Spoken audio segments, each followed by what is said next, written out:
예, 주일마다 로마서를 이렇게 강해를 하고 있습니다. 여러분, 강해 설교란 말 들어보셨지요? 강해 설교가 무엇일까요? 쉽게 말해 강해 설교는 성경이 말하는 것을 회중들에게 전달하는데 충실한 설교라고 할 수가 있습니다. 그래서 설교자가 마음껏 본문을 잡지 않고 강해 설교는 성경이 기록된 순서를 따라서 쭉 그렇게 성경이 말하는 핵심 메시지를 해석하고 또 적용할 수 있도록 도와주는 설교라고 할 수가 있습니다. 그런데 이 강해 설교를 하다 보면 제가 좋아하는 본문도 있고 제가 싫어하는 본문도 있습니다. 이런 설교자가 좋아하거나 싫어하는 호불호와 관계없이 모든 본문을 설교를 해야 됩니다. 설교하기에 좋은 본문도 있습니다만 설교를 하다 보면은 설교하기가 너무 힘들다 이렇게 느껴지는 난해한 본문도 마주하게 됩니다. 대표적인 것들로 몇 가지 말씀을 드리면 여러분, 사람의 이름이 쫙 기록되어 있는 족보 아니면 사람들의 명단, 이러한 것을 가지고서 뭔가 의미 있는 메시지를 전달하는 것은 쉽지가 않은 것이 사실입니다. 오늘 본문도 사람들의 명단이 나온 것도 아닙니다만 설교하는데 조금 힘들고 애매한 것이 사실입니다. 어떻게 설교를 할 것인가? 본문을 열심히 읽어봐도 쉽게 감이 잡히지를 않았습니다. 이럴 때 좋은 방법은 무엇일까요? 제가 할 수 없으면 다른 분들이 해놓은 설교를 참고하는 것입니다. 그래서 제가 가지고 있는 설교집을 이렇게 몇 권 살펴보니까 설교 중에 몇 권은 오늘 본문을 생략하고 있는 것입니다. 그러면서 나만 어려운 것이 아니구나라는 그러한 생각을 하게 되었습니다. 혹시 실제 목사님께서 설교할 때는 모든 본문을 설교했는데 책으로 출판할 때 특별한 내용이 없으니까 생략한 것일까? 이러한 생각도 해보았는데 아마 본문이 없다고 한다 그러면 설교집 본문이 없다고 한다 그러면 실제 설교도 생략되지 않았을까 하는 추측을 해보았습니다. 저도 그래서 이 본문을 생략해 버리고 싶은 그러한 유혹이 있었습니다. 그러나 저는 지금까지 설교하면서 가급적이면 하나님의 말씀에 기록된 모든 부분은 영감된 것이고 필요한 것이기 때문에 설교하기 위해서 애를 썼고 생략했던 기억은 아직까지는 없는 것 같습니다. 오늘도 이러한 고민을 거쳐서 설교를 완성하고 여러분들에게 전달하게 되었습니다. 오늘 본문은 이렇게 시작합니다. 여러분 15절을 보시면 그런즉 어찌하리요 우리가 법 아래에 있지 아니하고 은혜 아래에 있으니 죄를 지으리요 그럴 수 없느니라 이렇게 시작합니다. 15절의 말씀은 구원받은 성도는 은혜 아래에 있기 때문에 더 이상 죄를 지을 수가 없다고 단호하게 선언합니다. 그런데 지난 시간에 살펴보았던 1절에도 이와 비슷한 표현이 등장합니다. 1절 그런즉 우리가 무슨 말을 하리요 은혜를 더하게 하려고 죄에 거하겠느냐 그럴 수 없느니라. 똑같은 질문 형태, 죄와 관련된 질문, 그리고 그럴 수 없다는 단호한 반대. 이러한 것을 볼 때 1절과 15절은 매우 비슷해 보입니다만 조금 다릅니다. 1절은 죄가 있는 곳에 더 큰 하나님의 은혜가 임했기 때문에 은혜를 경험하기 위해서 더 지어도 상관이 없단 말이냐? 그럴 수 없다. 이렇게 하나님의 은혜를 깊이 체험하기 위해서 죄를 의도적으로 범할 수 있는 오해의 가능성을 차단하기 위한 말씀이었고 15절은 우리가 하나님의 은혜 자체 아래 살고 있기 때문에 더 이상 죄를 지을 수 없다고 그렇게 선언하는 내용입니다.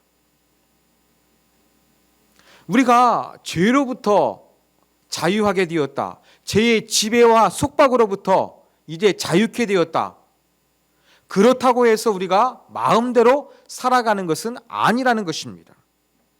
예를 들어 여러분들께서 운전면허증을 취득했다고 한번 생각해 보겠습니다.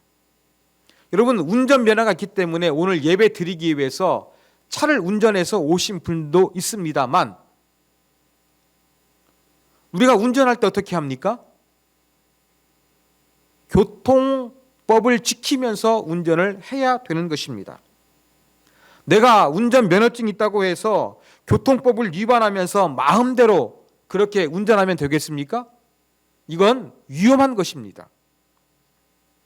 우리는 일반적으로 승용차나 아니면 10명 미만의 그 승합차를 운전할 수 있는 면허증을 대부분 가지고 있습니다. 이렇게 10명 승합차 미만의 사람들을 태울 수 있는 운전면허를 가진 사람이 덤프트럭을 운전한다든지 아니면은 시내버스를 운전한다든지, 이것이 가능하겠습니까? 이것은 큰 사고를 유발할 수 있는 위험성이 있기 때문에 절대 해서는 안 되는 것입니다. 마찬가지입니다. 내가 운전면허증이 있다고 해가지고 내 마음대로 운전하고 아무 차나 운전할 수가 없는 것처럼 우리가 하나님 은혜 아래 있어서 산다는 것은 마음대로 죄를 지어서 산다는 것은 아니라는 의미인 것입니다. 그러나 우리의 삶은 분명히 이제 달라지게 된 것입니다. 하나님의 은혜 안에 살면서 이제는 죄와 관련이 없게 된 것입니다. 자, 이것을 다시 한번 17절과 18절에 보면 사도 바울은 이렇게 표현합니다. 너희가 본래 죄의 종이더니 너희에게 전하여 준 바 교훈의 본을 마음으로 순종하여 죄로부터 해방되어 의의 종이 되었느니라. 본래 죄의 종이라는 것입니다. 그런데 예수님을 믿어서 예수 그리스도의 십자가 보혈의 은혜를 힘입어서 우리가 죄로부터 해방되고 의의 종이 되었다는 것입니다. 본래 이제는 죄의 종에서 의의 종으로 이렇게 바뀌었음을 사도 바울은 표현합니다. 인간에게는 어떠한 지배를 받을 것이냐, 죄의 지배를 받을 것이냐, 의의 지배를 받을 것이냐, 이 두 가지 뿐입니다. 이 사실을 성도들이 잘 이해할 수 있도록 사도 바울은 종의 이미지를 사용했습니다. 저와 여러분에게는 종의 이미지가 어려울지 모르겠습니다만 사도 바울이 이 편지를 기록했을 당시 노예 제도가 보편화된 시기였기 때문에 종의 비유는 성도들이 매우 이해하기가 쉬웠습니다. 더군다나 로마 교회를 구성하고 있는 성도들이 일부는 노예로 살았다가 해방된 자유인 아니면 로마 시민권자가 되었기 때문에 이렇게 종으로 살다가 해방되는 것이 어떠한 의미가 있는지, 어떻게 달라지는지 잘 이해할 수가 있었을 것으로 여겨집니다. 당시 주인은 노예에 대해서 완전한 소유권을 가지고 있었습니다. 심지어 생사여탈권, 노예를 죽일 수도 있고 살릴 수도 있는 권리가 주인에게 주어졌습니다. 이 막강한 주인이 노예를 이제 데리고 살다가 마음에 들지 아니하면 노예 시장에 그렇게 판매합니다.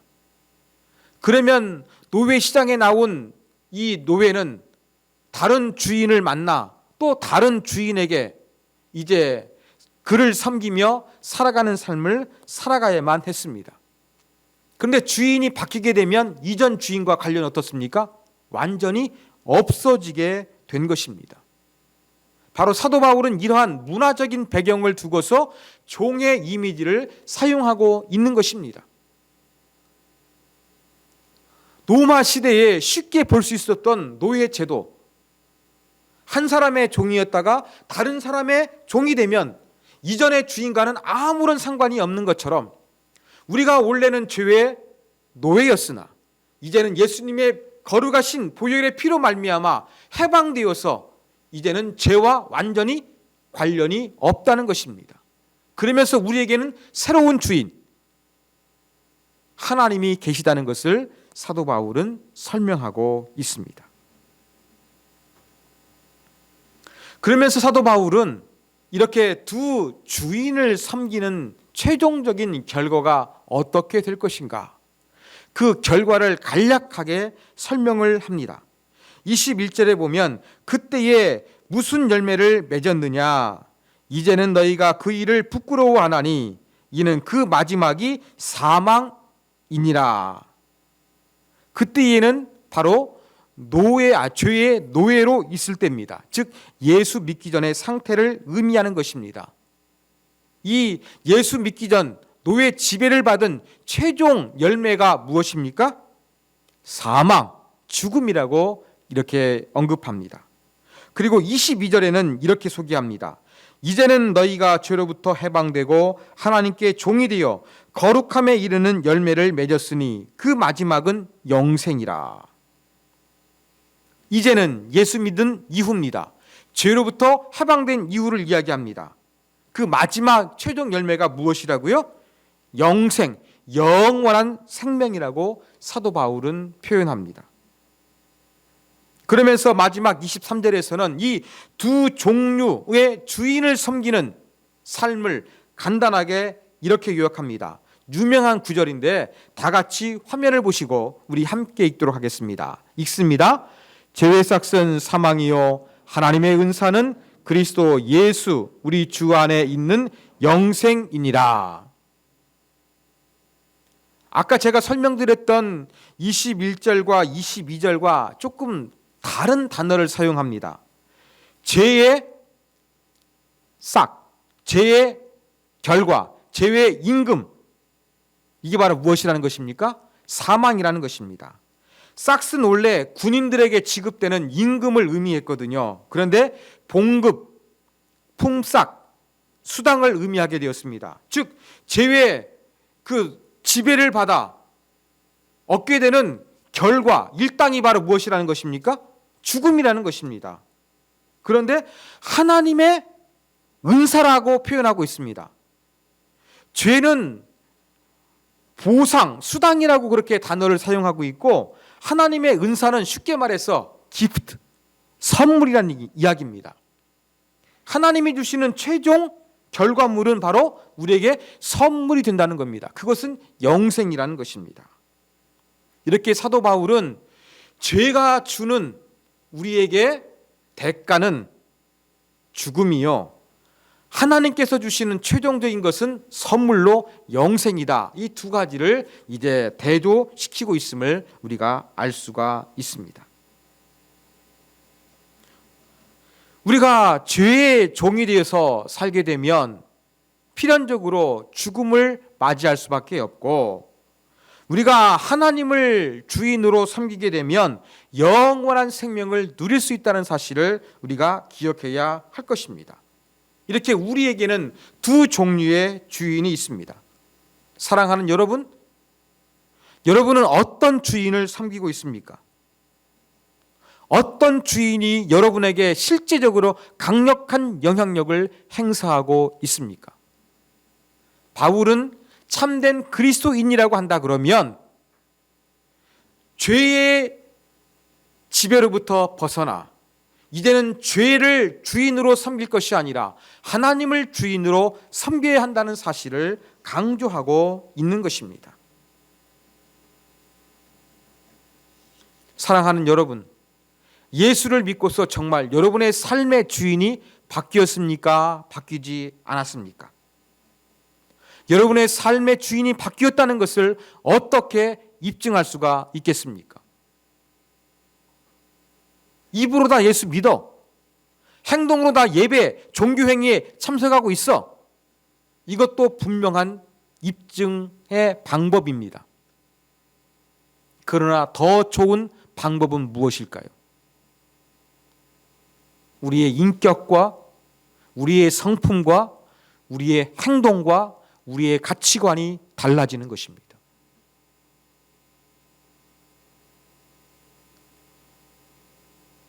아직 그것이 완전히 이루어지지 아니했다 할지라도 예수를 믿는다고 한다 그러면 예수를 믿어서 죄로부터 해방되어 하나님을 주인으로 섬기는 영원한 생명을 얻은 구원받은 자라고 한다 그러면 점점점 거룩하신 하나님의 성품과 하나님이 원하시는 말씀에 순종하는 삶이 되어져야 할 것입니다.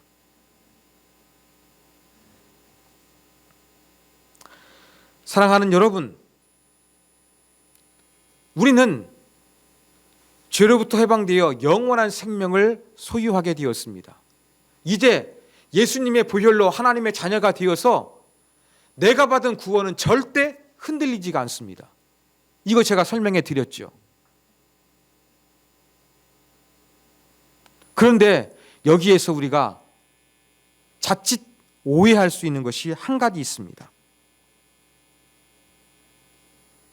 그것이 바로 무엇이냐면 내가 그리스도인이 된 이후에 죄를 지을 수 있지만 도덕적 해이가 발생할 수도 있다는 사실입니다. 도덕적 해이라는 말 많이 들어보셨죠? 원래 경제학에서 보험을 설명할 때 사용되는 말이었습니다. 여러분, 보험에 가입하게 되면 보험이 제공해 주는 보상 때문에 보험 가입자는 최선을 다하는 마음가짐이나 행동으로부터 느슨해집니다. 이것을 원래 도덕적 해이라고 불렀는데 이것을 조금 넓은 의미로 공익보다는 사익을 추구하거나 법과 제도의 허점을 이용해서 이득을 얻고자 하거나 자신의 이득을 위해서 사회에 해를 끼치는 행동을 모두 도덕적 해이라고 이렇게 표현하고 있습니다. 여러분, 그리스도인에게도 영적인 도덕적 해이가 발생하기가 쉽습니다. 왜요? 내가 예수 믿어서 이제 구원을 받아 하나님의 자녀가 됐는데 이제는 더 이상 하나님의 자녀로부터 떨어지게 되는 일이 발생하지 않는다는 거예요. 내가 예수 믿어서 영원토록 하나님의 자녀가 되었으니까 죄를 지면서 살아가도 되겠네 라는 영적인 도덕적 해이가 우리에게도 얼마든지 찾아올 수가 있습니다. 그런데 정말 구원받은 자는요, 이러한 영적인 도덕적 해이에 빠지지 않습니다. 우리가 연약하기 때문에, 우리가 완전하지 못하기 때문에 순간순간 범죄하고 넘어지고 실수할 수는 있습니다만 결코 이러한 도덕적인 해이에 빠질 수가 없는 것입니다. 왜 그렇습니까? 내가 섬기는 주인이 하나님이기 때문에 그렇습니다. 내가 비록 완전하지 않아서 죄를 짓고 있습니다만 이제 내 주인은 죄가 아니라 하나님이기 때문에 나는 하나님의 자녀이기 때문에 죄를 범합니다만 이 죄를 당연시 여기고 죄를 짓는 것으로부터 도덕적 해이에 빠지는 현상은 결코 일어날 수가 없습니다. 이것이 바로 참된 그리스도인의 징표라고 말할 수 있습니다. 사랑하는 여러분, 이렇게 우리는 두 종류를 섬기는 종이었는데 이제 죄의 종으로부터는 자유하게 되었고 하나님의 종이 되었습니다. 그런데 자꾸 죄가 나를 집어삼키려고 하고 죄의 유혹 가운데 빠지려고 하고 죄를 합리화하고 싶은 마음이 자꾸 든다고 한다 그러면 이것은 위험한 신호다. 이것은 내가 하나님의 자녀가 아닐 수 있는 위험한 신호다. 나는 위기의식을 느끼고 과감하게 속히 이것으로부터 벗어나야 할 것입니다. 우리는 도덕적 해이에 빠질 것이 아니라 더욱더 거룩에 힘쓴 자가 되어야 할 것입니다. 19절입니다. 19절 말씀도 저와 여러분이 함께 읽도록 하겠습니다. 읽습니다. 전에 너희가 너희 지체를 부정과 불법에 내주어 불법에 이른 것 같이 이제는 너희 지체를 의에게 종으로 내주어 거룩함에 이르라. 사도 바울이 뭘 강조하고 있습니까? 이제는 죄를 짓는 몸이 아니라 우리 몸이 거룩함에 이르는 도구가 되게 하라. 그렇게 말씀하고 있다는 것입니다. 우리는 하나님을 주인이라고 표현했습니다만 또 다른 아름다운 표현은 우리는 하나님을 아버지로 모시는 하나님의 가족입니다. 자녀는 부모를 닮습니다. 저희 집에서도 우리 자녀들이 엄마를 닮았니, 아빠를 닮았니 그런 얘기를 자주 합니다. 사랑하는 여러분, 여러분들은 얼마나 하나님 아버지를 닮았습니까? 죄를 싫어하시고 거룩을 추구하는 이러한 모습이 우리가 하나님의 자녀라고 한다 그러면 있어야 되지 않겠습니까? 이렇게 죄악된 모습을 내어버리고 거룩하신 하나님을 향하여 점점점 한 걸음 한 걸음 나아가는 걸, 이것을 성화, 거룩해지는 과정이라고 표현하고 있습니다. 사랑하는 여러분, 이제 저와 여러분은 죄의 노예가 아니라 의의 노예, 하나님의 자녀로서 이제는 거룩하신 하나님을 닮아가는 삶을 살아야 할 것입니다. 이것이 바로 사도 바울의 가르침입니다. 자, 이러한 말씀을 드리니까 오늘의 설교의 결론이 무엇이라고 생각되십니까? 목사님 말씀을 듣고 보니까 설교의 핵심 내용은 죄를 짓지 말고 거룩한 행실을 추구하는 삶을 살라고 강조하는구나, 이렇게 생각하실 것입니다. 여러분, 맞습니다. 틀리지 않습니다. 그러나 제가 오늘 설교를 통해서 여러분들에게 더 강조하고 관심을 기울이라고 부탁하고 싶은 것이 있습니다. 그것은 바로 무엇이냐면 우리는 영적인 도덕적 해이에 빠질 수 없는 존재라는 사실을 기억하십시오. 나는 하나님이 주인이기 때문에 하나님이 싫어하시는 죄를 짓는 것, 나도 싫어하고 그것이 당연시 여기는 것이 내 삶이 되어야 된다. 이게 그리스도인의 참된 증표다. 여러분, 이러한 의식으로 여러분을 새롭게 무장하십시오. 저는 여러분이 거룩한 행실을 추구하시라 이렇게 말씀드리기보다는, 여러분의 거룩한 삶을 강요하기보다는 먼저 여러분의 의식이 달라졌으면 좋겠습니다. 행동을 바꾸려고 그러면 피곤합니다. 그러나 의식이 바뀌게 되면 행동은 자연스럽게 변화될 수밖에 없습니다. 그러므로 거룩한 행실을 위해서 여러분 곧바로 나아가지 마시고 거룩한 행실이 자연스럽게 이루어질 수 있도록 먼저 여러분의 의식을 바꾸십시오. 나는 도덕적 해이에 빠질 수 없는 하나님을 주인으로 섬기는 거룩을 추구하는 자다. 나는 이러한 거룩을 추구하는 DNA를 가지고 있다. 여러분, 이러한 의식을 가지십시오. 이러한 의식을 가지고 있으면 순간순간 죄를 짓는 연약함을 보일 수 있습니다만 영적인 도덕적 회의, 죄를 합리화하고 습관하는 것을 예방할 수 있다는 사실을 우리가 기억해야 하겠습니다. 여러분, 저는 이번 주 밖에 나왔다가 집에 들어가서 이렇게 손을 씻으면서 비누가 참 인류가 발견한 위대한 발견이다라는 생각을 하게 되었습니다. 여러분, 비누 아무것도 아닙니다. 값싸게 구매할 수 있는 것입니다. 그냥 화장실에 가면 공짜로 제공하는 것입니다. 그러나 비누가 없으면 정말로 저는 불편하고 많은 질병이 발생한다고 믿습니다. 여러분, 비누가 없는 세상 한번 상상해 보십시오. 손에 흙먼지가 있으면 물로 쉽게 씻어낼 수가 있습니다. 하지만 여러분들이 맛있게 삼겹살 파티를 한 후에 기름 묻은 이 손을 씻으려고 한다 그러면 물로 쉽게 씻어지지가 않습니다. 이렇게 고기 기름때가 묻은 손, 비누가 없었던 사람들 얼마나 지저분하고 얼마나 불편했을까 한번 상상해 보십시오.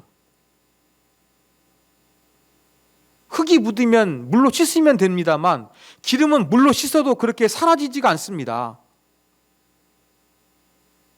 크게 그 손을 씻든지 모래로 그 기름을 닦아내기 위해서 노력했을 것입니다.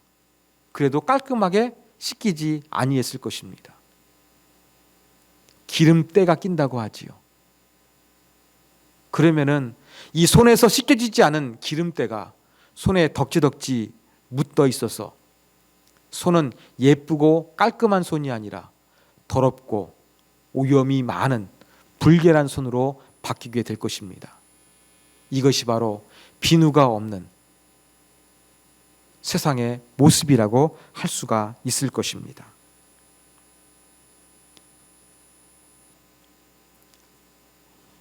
영적으로 우리의 죄도 마찬가지입니다.